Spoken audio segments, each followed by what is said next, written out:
অসম তথা নৰ্থ ইষ্টৰ ভিতৰত আটাইতকৈ ডাঙৰ প্ৰেক্ষাগৃহ য'ত ইতিমধ্যে শপত ল'লে অসমৰ 12গৰাকী বিধায়কে।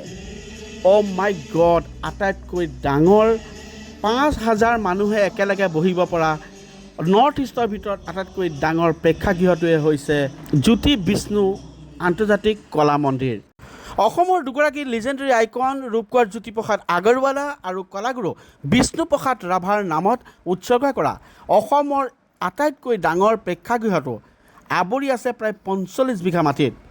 অসমৰ ৰাজধানী গুৱাহাটীত এই 45 বিঘা মাটিত আৱৰি থকা এই প্ৰেক্ষাগৃহটো বনাবলৈ খৰচ হৈছে প্ৰায় 291 কোটি টকা। সঁচাকৈ ভাবিলে আচৰিত লগা এটা কথা। 450খন বাহনৰ পাৰ্কিঙৰ ব্যৱস্থা থকা এই প্ৰেক্ষাগৃহটোতেই অনুষ্ঠিত হ'ল অসমৰ 12গৰাকী বিধায়কৰ শপত গ্ৰহণ কাৰ্যসূচী।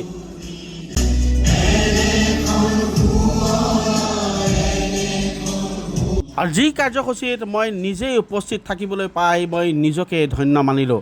সঁচাকৈ অসমৰ 12গৰাকী বিধায়কে শপত ল'লে এই প্ৰেক্ষাগৃহত। আৰু যিটো প্ৰেক্ষাগৃহ দেখিলে আপুনি সঁচাকৈ অভিভূত হৈ যাব, কাৰণ ইয়াত প্ৰায় 5,000 মানুহ একেলগে বহিব পৰা সুবিধা আছে। Shri Keshav Mahanta, minister designate.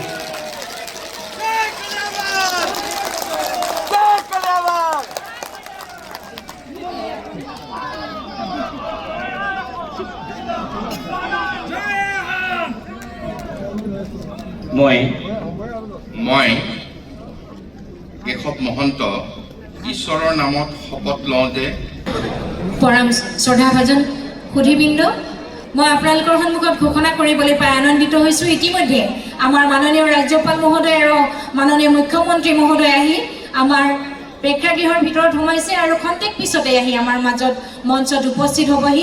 আৰু এই প্ৰেক্ষাগৃহটোৰ লাইট, চাউণ্ড আৰু এই ডিজিটেল যিটো ব্যৱস্থা সঁচাকৈ অতুলনীয়।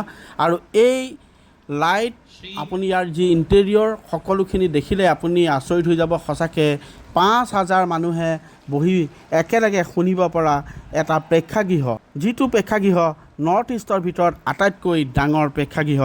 আৰু সেইটোৱে হৈছে অসমৰ দুগৰাকী লিজেণ্ডেৰী আইকন ৰূপকোঁৱৰ জ্যোতিপ্ৰসাদ আগৰৱালা আৰু কলাগুৰু বিষ্ণুপ্ৰসাদ ৰাভাৰ নামত উৎসৰ্গা কৰা এই জ্যোতি বিষ্ণু কলা মন্দিৰ।